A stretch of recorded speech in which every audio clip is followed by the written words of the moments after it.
Hello and welcome. In today's video, I'm going to share with you the 5 best Ark cave tames. And before we get into it, make sure to like and subscribe as it really does help the channel. In at number 5 is the Megallosaurus. Now this really is an insane caving creature as long as you have a cryopod, as this thing isn't going to fit into every cave entrance. This thing also does actually spawn in caves as well, so it does really make sense why it is a great caving creature. But also, don't use this thing in the daytime as it is going to be an absolute pain, but as soon as it turns night, this thing is an absolute walking menace. It has an insane amount of melee damage and a reasonable health stat to go along with it.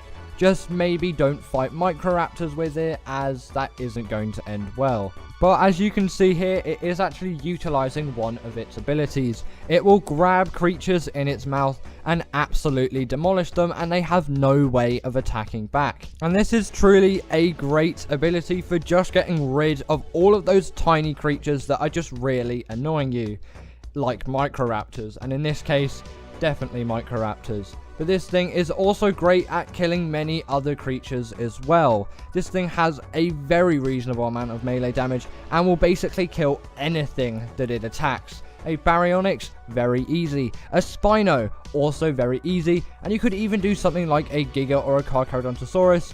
And if you're really going for it, maybe a Titanosaur.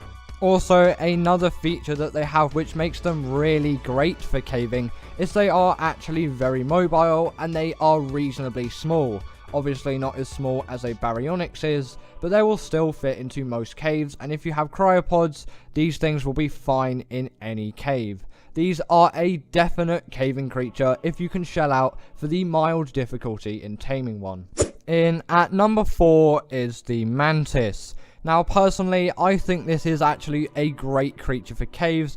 Obviously not underwater caves, and I probably wouldn't bring it into caves with lava as well, but this thing is still great for most of Ark's caves. Namely, it is quite a small creature. This thing will fit into pretty much any cave, and if you do have a cryopod, all of those little tight gaps, this thing should be able to get through, as you can just cryo it up, walk through yourself, and then cryo it outside of that gap. But the main reason why these things are actually good for caving, especially in quicker caves, is their ability that they can equip melee weapons. So you can have some pikes on your Mantis, or in this case, swords, and you can just plow through loads and loads of insects. You will just have to be wary about their health stat though, as sometimes that can be a bit iffy, and you really don't want to get your Mantis killed, as these things are a little bit of a pain to tame, as they require a ghillie suit, bug repellent, and either deathworm horns or woolly rhino horns. And it can take quite a lot of them if you are taming a high level, and if you're doing caves, you probably are going to want to tame yourself a high level, as you don't want this thing to absolutely suck in a cave. But if you do tame a Mantis of reasonable level, these things will be great for any cave runs you have. Just remember, like I've said many times, to really keep an eye on that health. In at number 3 is the Meghetereum. Now, if you didn't know about the Meghetereum special ability, then you will not know how good of an insect killer this thing has.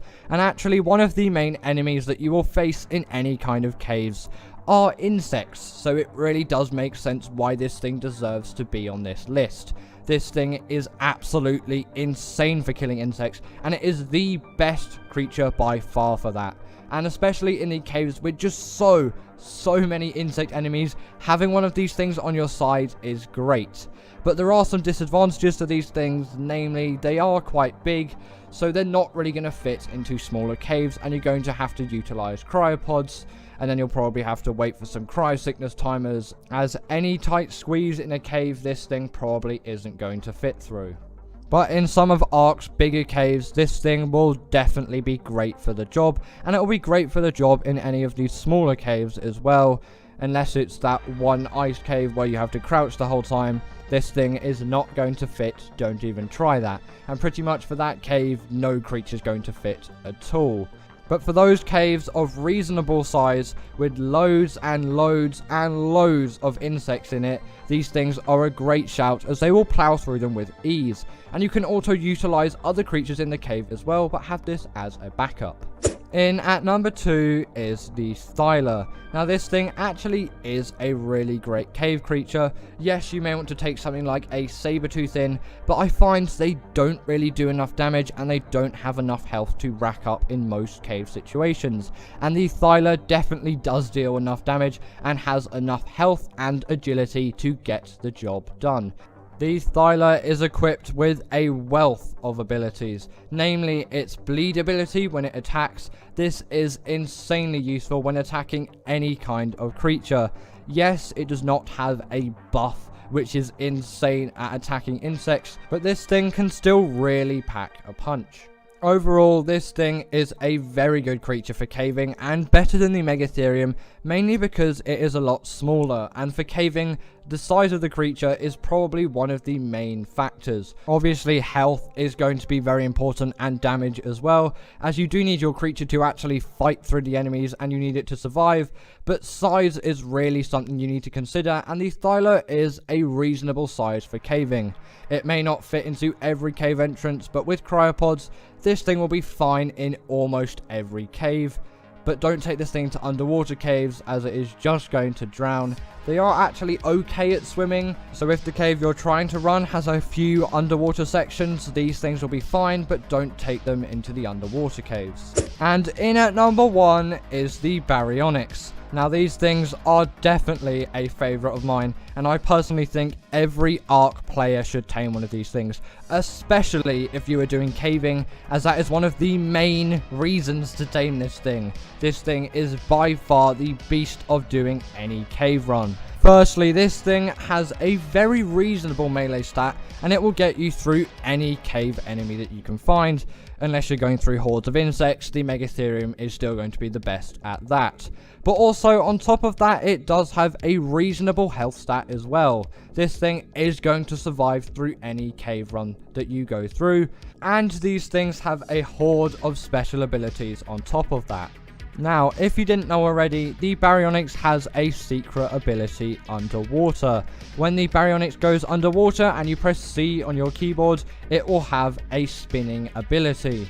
This thing works as an attack. It's not going to do any damage, but it is going to stun any creature up to the size of a Megalodon. So this actually makes the Barionics a very viable creature for doing the underwater caves. Yes, a Basilo would be a great shout as well, but if you're on a bit of a budget, I might say, the Barionics is a great shout for doing those underwater caves as well. Also, on top of that, this thing's size is absolutely perfect. This thing fits into almost any cave, apart from that one cave where literally no creature can fit in, and that makes this thing so much more useful, as you do not have to wait for cryo timers, and in most cases you don't even need to use cryopods. So if you do not have access to them yet, the 5 best combat dinos for Ark Survival Evolved. In at number 5 is the Spino. Now, in my opinion, the Spino is an absolutely amazing combat creature, mainly due to how much damage it does and how many abilities it has to assist with its damage. Firstly, it has the hydration buff, which the Shadow Main has as well, which enables it to do insane damage when in or touching water.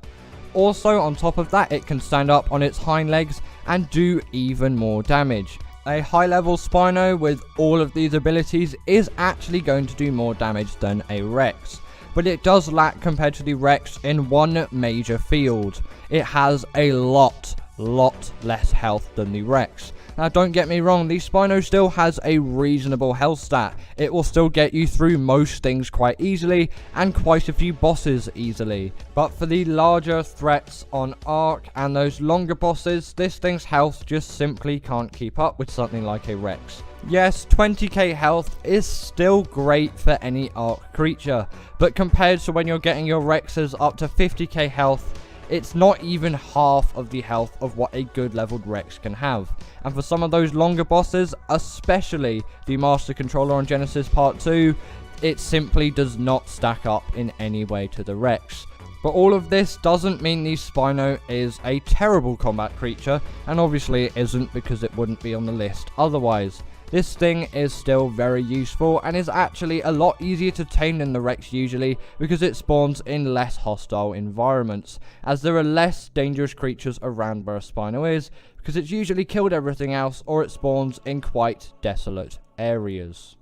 And speaking of the Rex, in at number 4 is the Rex. Now overall, the Rex is a lot better than the Spino for combat, mainly due to its much higher health stat. Whereas Spino has 20k, this thing can level up to something like 50k if you go breeding madness on these things.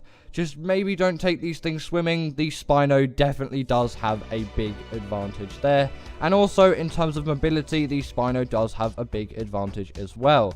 But today we're not talking about mobility, we're talking about sheer skill in combat. And this is a great creature for doing anything like that. This thing is great for doing any bosses if there aren't significant other creatures that will do better. For example, on the Broodmother, a Meghetereum is going to do a lot better than a Rex because of that insect buff. But for something like the Dragon, you should never use the Rex because it has a buff against carnivores. But for pretty much every boss that isn't underwater, I'm talking about the Moda there, this thing will do great for every single Ark boss. And it really does show, because most Ark players will use Rexes, a Uti and a Daedon for pretty much every boss that they do. And also, on top of all of that, the Rex is just generally a fun creature to have. You can't say it isn't cool to ride around on a really high level Rex and just absolutely decimate every creature in the area. These things are great. In at number 3 is the Meghetereum. Now briefly we did talk about this when I talked about the Rex, and I mentioned that this thing is great for defeating the Broodmother. It is also a great caving creature, and it is great for killing any kind of insect. And the reason why this is because it has a special buff. Don't get confused with this buff and the alpha buff as well, as they look very similar. Once the Meghetereum has killed a bug, it will have an ominous orange glow, and then it will just go into all fury. And I'm pretty sure it is called the insect rage buff or something similar to that.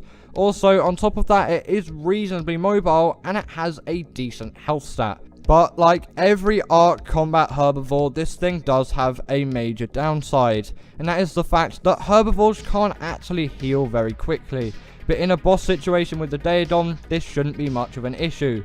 But when you're just going out to kill some creatures to gather some chitin, you're not realistically going to bring a Daedon with you everywhere. So you'll have to use sweet vegetable cakes. And let me tell you, sweet vegetable cakes are actually very expensive, and a hell of a lot more expensive than meat. So be careful when you're going into long battles with this thing, as it will take quite a while to heal. So remember to really level some health when you get yourself a Meghetereum.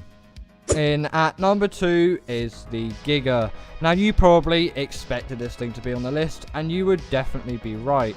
This thing is an absolutely insane combat creature, but not a great boss creature, because this thing actually isn't allowed into most boss arenas, as it is considered too powerful. But on Extinction, all of the Titans use Gigas or Titans, or the next creature that is on this list. Either way, the Giga is an absolute hunk of a creature. It deals an immense amount of damage and has a hell of a lot of health. The Rex absolutely pales in comparison to the Giga. This thing can absolutely demolish through any creature that you will see in Ark. And if this thing was allowed into more boss arenas, I'm sure it would be very useful then. But the Giga has two main downsides. The first one that I want to talk about is its absolutely abysmal stamina. This thing's stamina is absolutely awful. It is going to run out of stamina so quickly, you can barely get this thing around without just a little thing popping up to say you've run out of stamina. And no matter how many levels you put into stamina, it's simply not going to improve for you, which is really sad. And the other downside is it has a rage meter, so once it has been dealt enough damage from whatever you were trying to fight, it will kick you off and simply go into a rage, killing you and also probably killing the creature you were trying to attack, considering it's not a boss.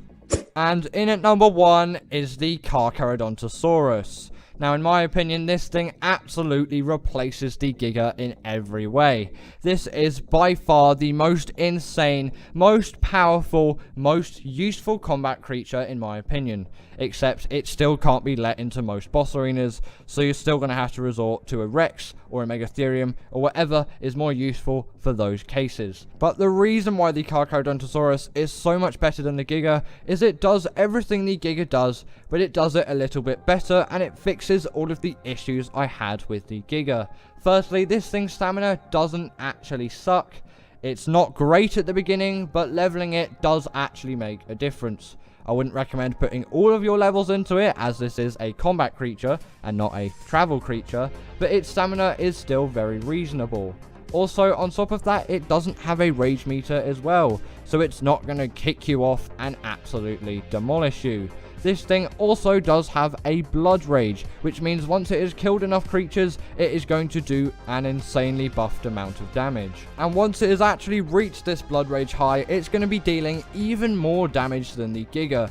But like every great creature, it still does have a downside, and that is its taming method is a bit buggy at times, and it can really go wrong. So, thank you to my wonderful patrons Katerina Puchkova, Karina Thorne, Dominic Masajewski, and Ethan Tapia, who have all supported me through Patreon or through YouTube memberships. If you want to join this list, then go join Patreon or YouTube members, but thanks to all of these guys.